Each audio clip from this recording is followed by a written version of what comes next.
Hey folks, welcome back to another HP Gaming GameLINK video. Today we have a review for you, something I'm pretty excited about and passionate about. As you can see, we are going to be searching for our friends, trying to come up with all manner of solutions to the problems and trying to brave the dangers of the Upside Down as we take a look at the new one from CMON, Stranger Things, Upside Down.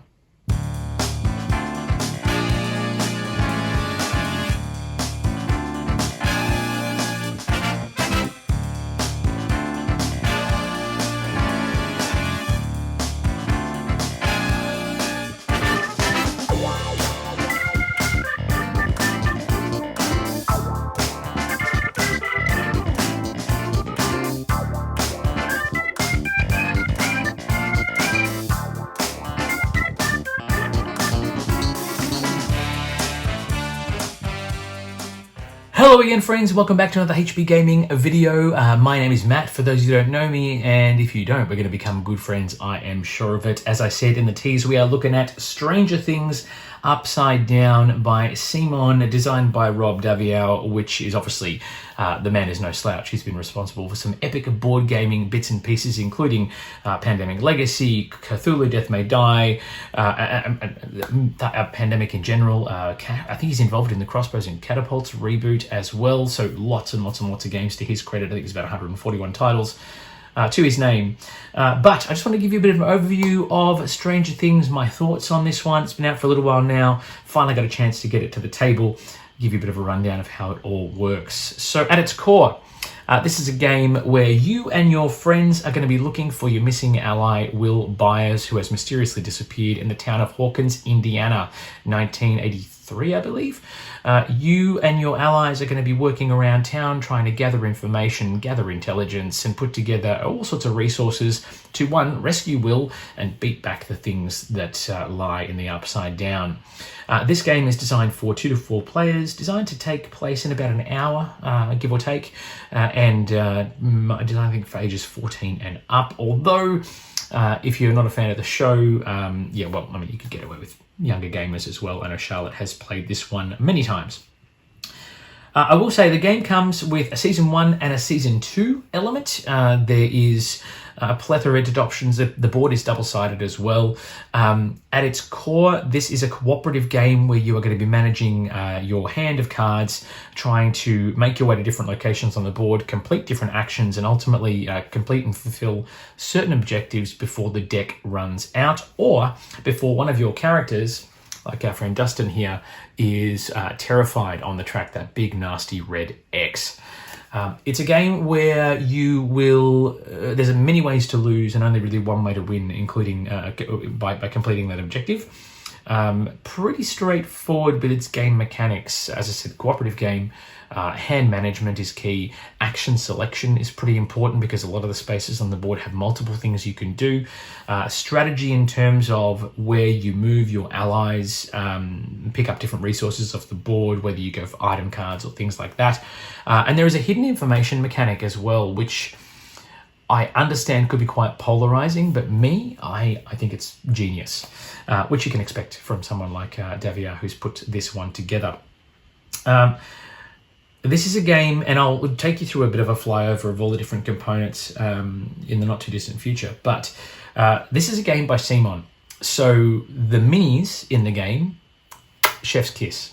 I really like them, they're fantastic. My one gripe with the minis, and you'll see them on the flyover as well, my one gripe with the minis, where is my Joe Keery miniature? Where is my Steve Harrington miniature? He's represented in the game as an ally card in both Season 1 and 2, but I want that big hair mini. Come on, CMON. I know you've got it in you. I know you're trying to work it out. Maybe when expansion for this comes out, Season 3, 4, 5, we can get our Joe Keery, Steve Harrington miniature. I think that'd be fantastic. What I love about this is that it says an hour on the box, but you can get a couple of playthroughs of this done relatively quickly, particularly if you go hard, fast, too soon, and it can be potentially difficult. One thing that can get a little bit polarizing or difficult, as I said before, is the tokens for this one. So you will be competing When you move around the board, you will take either what is called a uncontested action, where it just happens and you spend action cards to complete the task ahead of you, or a contested action. Now, an uncontested action would be where you have a hand of cards at your disposal. You have a total of 5, and they have these numbers on them, so 2s, etc., or whatever the case may be.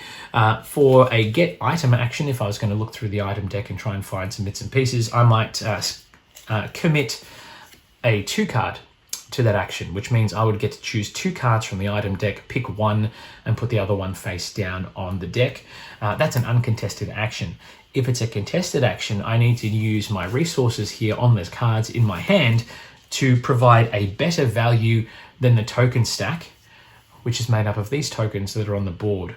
I don't know if you can see it here, but for example, the Hawkins Lab has 3 stacks. Each stack is made up of 2 tokens at the game's start. And you know yourselves, at the start of the game, you have hidden information of these tokens. I haven't looked at these tokens. I don't know what they are. There's a fluke. You know the top one is 1. The other token remains a mystery. So you need to present cards that you think are going to be higher than or equal to the stack that you're contesting. If you are successful, you are successful. If you have a higher total, you're successful with that action. If you have less, you fail. You take a fear token, but you also reduce the stack's total by 1 at random. So you do, it's a minor success, I guess.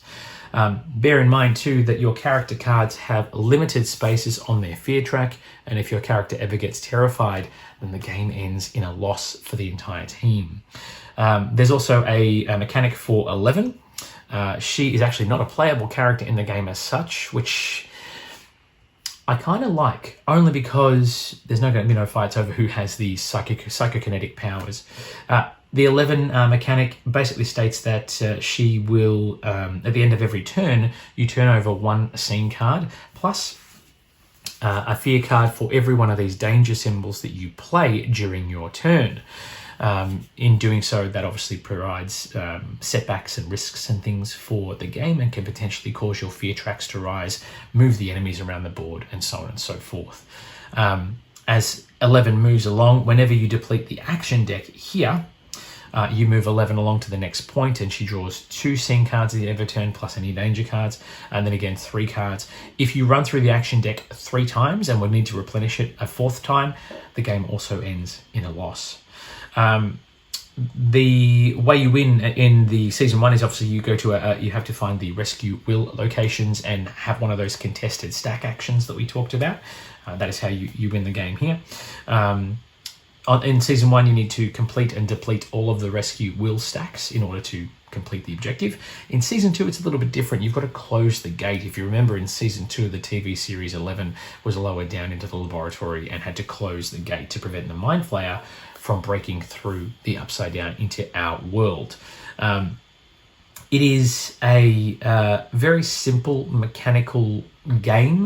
The gameplay is pretty straightforward and easy enough to understand. On your turn, you can move if you wish, and then you'll perform an action in the location you are currently in, including fighting enemies and other bits and pieces as well. There are also patrol cars in season 1 from the laboratory that will try to placate and delay your progress. I will say the character choice in this one is interesting. Each of the characters have their own abilities. You've got the 3 boys, obviously Dustin, Mike, and Lucas, that can have that are, as a core, are a great combination of characters to have. But the inclusion of Nancy, Jim, and Joyce as playable characters, I think, is a given. Although I think Steve, as I have said previously, deserves a playable character. We'll see what happens there. The ally cards. The ally cards I find interesting. They are a good way to bring in additional characters to the game. And they each have unique abilities that can prove useful, but depending on your strategy, the ally cards I feel are a bit hit and miss. Have I ever recruited allies? Yes, once or twice, but for the most part, I just want to make sure I use my action economy to make sure that I can have higher values to contest those stacks, because ultimately that's what you need to do to win. So the allies for me feel a bit lackadaisical. Some players might think maybe in higher player counts that will work. I've only ever played this with 2. Maybe playing it with 4 would change the game. I don't know. I think the core mechanics, as I said, easy to understand. The rulebook's pretty straightforward. It gives you a rundown of how it all sort of works. Again, CMON, the production on this is pretty good. I will say, At $85 Australian, and that is our price, that is not the recommended retail. I think recommended retail on this is 90, is probably a touch high for what it is in the box, particularly Season 1, 2. The double-sided game board is nice, but the second side, the upside down side, which you can see on your screen now, has less spaces, less things to do. The artwork is great. But I feel that for what you pay for the box, you're paying for the IP, not the actual game itself, if that makes sense. Again, that's my opinion. My thoughts and opinions here. As I said, the mini sculpts on these are fantastic. The sculpts for the Demogorgon and the Demodogs, the fact that you've got alternate Demodog sculpts rather than just 4 of the same is cool. I like that. Minis are great. Interesting. I think I haven't seen anything on the interwebs about people painting the minis yet, but I'm pretty sure it will be done, and that will be interesting challenge as well. The puzzling aspect of this, by working through and trying to calculate, okay, hidden information, this stack has a 5 on it. What are the other tokens going to be? How can I work that out to my advantage? And then obviously go all in to get rid of that stack. The puzzle aspect I really, really like. It's a lot of fun to be able to flip over the tokens to stack, and success or failure could be, 1 or 2 values apart or points apart, which is fantastic. And I know some people would find the randomness of the stacks very grating, but I actually really like that, because it does give this game an element of replayability, because there is that unknown fact, and the fact that you can use actions to gather intelligence on the stacks, and try to, again, come back to that puzzle aspect. I really dig. It's a good bit of fun. Things I don't like. 1, there is no Joe Keery miniature. There is no Steve Harrington. He's on a card in the decks, which is fine in the allied decks, but I feel he is such a presence, particularly the camaraderie of him and Dustin in Season 2. I think that is something that probably needed a bit more thought. And again, I'm sure there's going to be an expansion or a whole separate game for this for Seasons 3, 4, 5, or maybe 3 and 4, and then another game for Season 5. It's going to happen, I'm pretty sure. It's going to be a money grab in some respects. But having said that, the game is still solid. The game itself is playable. It's enjoyable. And that's probably what matters most, I guess. I will say, though, the game does feel, as a bit of a gripe, a bit of a dislike, the game does feel like it has a use-by date. And what I mean by that is, once you've played through both seasons and you've played through the characters enough, you're going to learn the best combination of characters to take to the table in order to win the game. Yes, the randomness of the stacks is going to always give you an element of surprise, but there are ways within the characters to work out or find out that hidden information. And if you get dealt a hand of action cards where you've got nothing but 3s, and you're with an ally who gives you a bonus on those 3s, and you go into the contested action with a 12, it's going to be hard to beat. I mean, yes, there's some tokens with 5 on them, sure, but I think the use by date, I feel like the novelty of the game will wear off over time relatively quickly once you've got a few plays. If you're a hardcore Stranger Things fan and you have this at the table night after night, weekend after weekend, you're going to tire of it sooner rather than later, which is unfortunate, because at its core it is, as I said, a great game experience. However, having said that, I do feel that the second-hand market for this game is going to be pretty solid, pretty good. I think on selling this one should not be a problem, particularly if you bide your time and wait for Season 5 to hit Netflix. The resale on this is going to go through the roof. Will you get as much for it as you pay for it? No, of course not. But at the same time, I think there'll be a decent on-sale market for this one when it gets to that point, and I believe it will. As I said, it does have a use-by date, in my opinion. Overall, I dig this. As a game based on the Stranger Things universe, I think it has a solid gameplay element to it. I feel it has a solid feeling of dread as you move around the land of Hawkins to different places, doing different actions and abilities, and your fear rises and falls as you try and calm yourself down. The fact that you can help out 11 and use one-time abilities from her that will have some quite devastating effects to your enemies and definitely help you in the long term, that's quite cool too.